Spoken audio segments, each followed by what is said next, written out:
نبی کریم علیہ الصلوۃ والسلام کی صفائی کا، نفاست کا، حضور کے حسن کا، ظاہری حسن کا جو اللہ نے دیا تھا، اس کا حال یہ ہے کہ رب فرماتا ہے وَالضُّحَىٰ وَاللَّيْلِ إِذَا سَجَىٰ، محبوب تیرے چمکتے ہوئے چہرے کی بھی قسم ہو، اور جب اس کے گرد زلفیں چھا جاتی ہیں مجھے اس کی بھی قسم ہو۔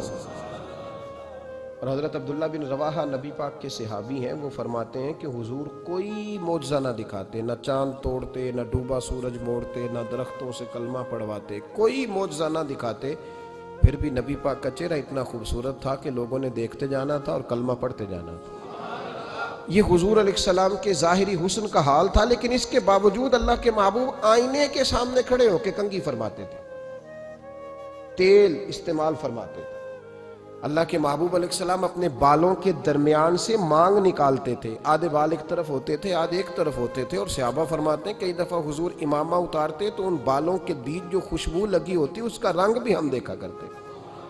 حضور صاف لباس پسند کرتے تھے۔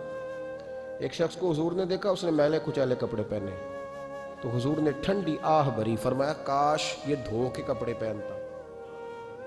ایک شخص کو دیکھا بال بکھرے ہیں، کنگھی نہیں کی، تو حضور فرمانے لگے کاش یہ کنگھی کر لیتا۔ نفاست پسند آدمی پہ نا بوجھ بنتا ہے۔ جو آدمی، آپ کو پتہ ہے کہ امام شافعی تو فرماتے ہیں جمعے والے دن غسل کرنا واجب ہے، ماتے غسل نہ کرے تو جمعہ ہی نہیں ہوگا۔ اگرچہ ہمارے امام صاحب کے نزدیک سنت ہے۔ یہ سنت کب بنا؟ ایک دن نا بہت سارے لوگ اپنے اپنے کام سے اٹھے مسجد میں آ گئے، مسجد نبوی میں۔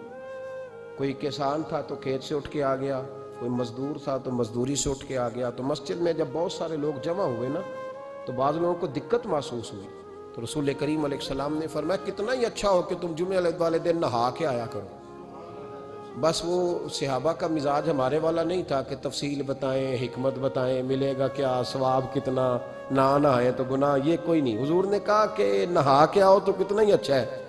پھر کسی صحابی نے کبھی بھی بغیر غسل کیے جمعہ ادا ہی نہیں کیا، کسی نے بغیر غسل کے کبھی جمعہ ادا ہی نہیں کیا نا۔ اسلام بڑا خوبصورت دین ہے۔ حضور نے فرمایا جو کچا پیاز کھائے وہ مسجد نہ آئے، پہلے مسواک کرے، دانت صاف کرے، پھر آئے۔ نبی پاک صلی اللہ علیہ وسلم نے فرمایا جو کچی مولی کھائے مسجد نہ آئے۔ مولی کھانا جائز ہے، پیاز کھانا جائز ہے، لیکن منہ سے بدبو آتی ہے۔ نبی پاک علیہ السلام کا ظاہری حسن کیا بات ہے۔ میلاد مبارکہ میں نبی پاک علیہ السلام کی جو چیز بڑی کھل کے واضح آتی ہوتی ہے وہ رسول اللہ کا حسن و جمال ہے۔ آپ کی والدہ، آپ کی والدہ، آپ کی والدہ سیدہ طیبہ طاہرہ حضرت سیدہ آمنہ رضی اللہ تعالیٰ، اماں جی کہتی ہیں کہ میرے محبوب جب میرے بطن اقدس میں آئے تو جو تکالیف عورتوں کو ہوتی ہے مجھے ان میں سے کوئی تکلیف بھی نہیں ہوئی، اور اماں جی کہتی ہیں مجھے کبھی کوئی ثقل، کوئی بوجھ محسوس نہیں ہوا، اور فرماتی ہیں کہ جو ولادت کے وقت لوگوں کو، عورتوں کو تکلیف ہوتی ہے مجھے وہ بھی نہیں ہوئی، اور فرماتی ہیں کہ نبی کریم علیہ السلام پیدا ہوئے تو ہمیں حضور علیہ السلام کی ناف کو کاٹنا نہیں پڑا، ناف بریدہ پیدا ہوئے، ختنہ شدہ پیدا ہوئے۔ آپ کو پتہ ہے عورتیں غسل دیتی ہیں بچے کو پیدا ہونے کے بعد، لیکن میرے محبوب نے سجدہ ہی کر لیا پیدا ہوتے ہی، امتی امتی کہتے ہوئے پیدا ہوئے۔ حق نے فرمایا کہ بخشا الصلاۃ والسلام، اور پہلے سجدے پر روز ازل سے درود۔ میرے امام فاضل بریلوی کا جو انداز تکلم ہے نا اس کی بھی حد ہی کوئی نہیں، کوئی حد ہی نہیں، کہاں تک ان کی محبت جاتی، کہنے لگے پہلے سجدے پہ روز ازل سے درود، یادگاری یہ امت پہ لاکھوں سلام، یادگاری یہ امت پہ لاکھوں سلام۔ بتائیے بغیر وضو کے، بغیر غسل کے سجدہ ہو جاتا ہے؟ تو حضور نے سجدہ کر کے بتایا کہ اللہ نے مجھے پاک صاف پیدا کیا ہے۔ نبی پاک صلی اللہ علیہ وسلم کی والدہ نے جب یہ باتیں ارشاد فرمائیں تو لوگوں نے پوچھا ان سے کہ اماں جی پھر آپ ایک جملے میں بتائیں کہ ماجرا سارا کیا تھا، آخر ایک ولادت تو ہوئی نا، آپ کے وجود اطہر سے ایک بچہ تو نکلا، تو یہ کیا تھا؟ تو سیدہ آمنہ فرمانے لگی خارج منی نور، بس میرے وجود سے ایک نور نکلا ہے، بس میرے وجود سے ایک، اور روشنی آتی جاتی ہے تو کسی کو تکلیف نہیں دیتی، ایک نور نکلا۔ میرے رسول کریم علیہ السلام کو ظاہری حسن بھی کمال دیا، اور پھر حضور کی نفاست پسندی، صفائی پسندی۔ نبی پاک جب بات کرتے تھے نا تو حضور کے دانتوں سے نور نکلتا، اس کے باوجود حضور ہر وضو کے لیے مسواک کرتے، میں نے ہر نماز کے لیے نہیں کہا، میں اپنے لفظوں کا ذمہ دار ہوں۔ کس کے لیے بولے آپ حضرات؟ ہر وضو کے لیے، یعنی اگر نبی پاک نے وضو نماز کے لیے کیا تب بھی مسواک کی، اور اگر قرآن شریف کی تلاوت کے لیے کیا تو پھر بھی مسواک کی، کسی اور موقع کے لیے وضو فرمایا تو پھر بھی مسواک کی۔ اور سیدہ عائشہ فرماتی ہے جب بھی حضور گھر سے نکلنے لگتے پہلے مسواک فرماتے۔ حالانکہ رسول پاک کے دندان اقدس تو نور والے تھے، ضرورت ہی نہیں تھی، ہماری تعلیم کے لیے نفاست پسندی۔ ایک بات میں نے شروع کرنی ہے پر آپ نے ناراض نہیں ہونا، پہلے وعدہ کر لیں، جڑے نہیں بولے انہوں نے کی رہا ہے، ہو جانا ہے، چلو ہو جائے، کوئی گل نہیں، خیر ہے، ہو جائیں آپ ناراض۔ نبی پاک نے بڑی مونچھیں نہیں پسند کی، حضور کو اچھی نہیں لگتی تھی۔ ایک بات پوچھتا ہوں آپ سے، یہ درد دل ہے میرا اور صرف سمجھانے کے لیے عرض کر رہا ہوں، کوئی تنقید نہیں، اللہ تعالیٰ مجھے نیت کا وضو عطا کرے۔ ایک بات بتانا، اگر بہو کھانا پکا کے لائے اور سالن سے بال نکل آئے تو پھر اس کا کیا حال ہوتا ہے؟ کئی تو بوڑھے پلیٹ اٹھا کے دیوار میں مارتے ہیں، ایسا ہی ہوتا ہے نا، بھئی یہ کیا ہے؟ اور اگر کبھی روٹی سے نکل آئے تو بیوی صاحبہ کا کیا حال ہوتا ہے؟ یہ کوئی طریقہ ہے کھانا پکانے کا؟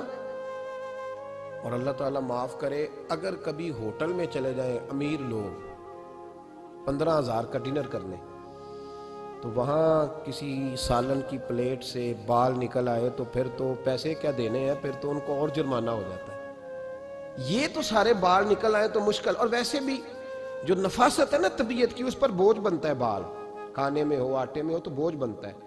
تو بڑی مونچھوں والا دوست بھائی بزرگ جب پانی پیے گا تو بال پانی میں جائیں گے کہ نہیں جائیں گے؟ حکیم اور ڈاکٹر کہتے ہیں کہ کینسر کے مرض کا خطرہ ہے۔ اب باقی بھی راضی نہ ہوں، حضور نے بڑی مونچھیں بھی پسند نہیں کی اور چھوٹی داڑھی بھی پسند نہیں کی۔ حضور نے فرمایا داڑھیاں بڑھاؤ، مونچھوں کو پست کرو، مشرکین کی مخالفت کرو۔ اور ایک مقام پہ رسول پاک علیہ السلام نے یہاں تک فرمایا کہ جو مونچھیں پست نہیں کرتا وہ ہم میں سے ہے ہی نہیں۔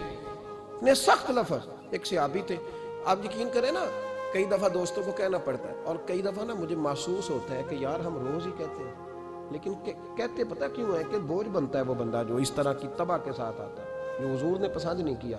ایک شخص نبی پاک کے سامنے آیا، قاضی عبدالدائم دائم صاحب نے لکھا ہے، بڑی خوبصورت بات لکھی ہے، کہنے لگے حضور کے سامنے وہ اکثر آیا کرتا تھا تو مونچھیں بڑی تھی، حالانکہ داڑھی بھی بڑی تھی، مونچھیں بھی بڑی تھی۔ 2-4 دفعہ حضور نے باتوں میں تات اللفظ سمجھایا، کچھ بندے نہیں سمجھتے، تات اللفظ سمجھاؤ یا بڑا کھول کے سمجھاؤ پر بات سمجھنے کو تیار نہیں ہوتے۔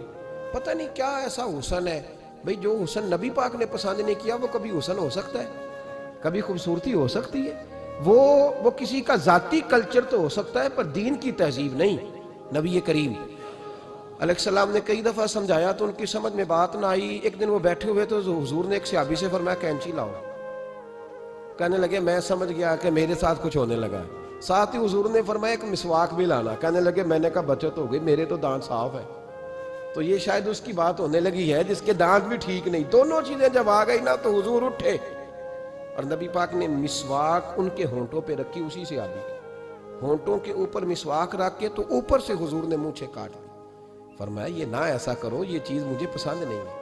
حضور نے نفاست پسندی کو، اب تو اللہ تعالیٰ خیر کرے ملانگ آ گئے مارکیٹ میں، ملنگ درویشی فقیری، اور ان کے پاس رش بھی زیادہ ہے، ان کے درباروں پہ بھی رش زیادہ ہے جی۔ کہتے ہیں حضرت صاحب درویش آدمی ہے، بھئی روٹی تو پورے ٹائم پہ کھاتا ہے، مونچھیں کٹوانے میں ہی درویش ہو گیا ہے، نہ بال کٹواتا ہے نہ مونچھیں کٹواتا ہے۔ یہ گرو نانک کی تعلیمات ہیں، یہ نبی پاک کی تعلیم نہیں۔ وجود کا کوئی بال نہ کٹوانا یہ سکھوں کا طریقہ ہے، مسلمانوں کا یہ انداز، یہ کدھر کی فقیری ہے؟ دین کوئی غلاظتوں والا معاذ اللہ کہ بابا کپڑے نہیں بدلتا، بابا غسل نہیں کرتا، بابا بال نہیں کٹواتا، بابا ہے پاگل ہے؟ قطعی طور پر کوئی فقیری نہیں، فقیری صرف وہ ہے جو میرے نبی نے کیا ہے صلی اللہ تعالی۔ اس منبر پر بیٹھنا فقیری ہے چونکہ حضور ہر جمعے بیٹھا کرتے تھے، مصلی پہ نماز پڑھانا فقیری ہے چونکہ حضور ہر جمعے ہر 5 نمازوں کی حضور امامت فرماتے۔ دین کی تبلیغ کرنا فقیری ہے جو میرے نبی پاک کیا کرتے، خلاف پیغمبر کسے راہ گزیر، وہ فقیری نہیں، وہ تماش بھی نہیں ہے، لوٹنے کا طریقہ ہے، اس کے علاوہ کوئی سٹائل نہیں۔ فقیری صرف وہ ہے جو رستہ میرے رسول پاک نے ہمیں عطا فرمایا، اس سے ہٹ کر کوئی فقر نہیں۔ میری بات کی سمجھ آ گئی آپ حضرات کو؟ نبی پاک علیہ السلام صاف لباس، اچھے کپڑے، اجلا انداز، اچھا جو بات جہاں میں لے کے جانا چاہ رہا ہوں اس کو سمجھیں. ایک آدمی ظاہری طور پر بڑا خوبصورت ہو پر کپڑے میلے کچیلے پہنے، وہ بھی بندہ اچھا نہیں لگتا. ظاہری بھی حسن ہو، کپڑے بھی اس کے صاف ہوں، لیکن بولے سخت، باتیں ترش کرے، تلخ جملے بولے، تو اس کی بھی ساری پرسنالٹی ڈیمیج ہو جاتی، ختم. بڑا اچھا آدمی تھا، بڑا نورانی چہرہ تھا، بڑی خوبصورتی تھی، بڑا صاف ستھرا تھا، بڑا پاکیزہ تھا، کپڑے بھی بڑے خوشبو والے پہنے ہوئے تھے، بڑے صاف ستھرے لباس میں ملبوس تھا. لیکن جب اس نے بات شروع کی اور بزرگ تھا، سفید داڑھی تھی، معاذ اللہ تعالیٰ کسی بچے کو گالی دے دی، اچھا لگتا ہے؟ مجھے بتائیں اس کے پاس بیٹھنے کو دل چاہتا ہے؟ اس کی ساری پرسنالٹی جو ہوتی ہے وہ خراب ہو جاتی ہے، شخصیت کا جو ایک بھرم ہوتا ہے وہ ٹوٹ جاتا ہے.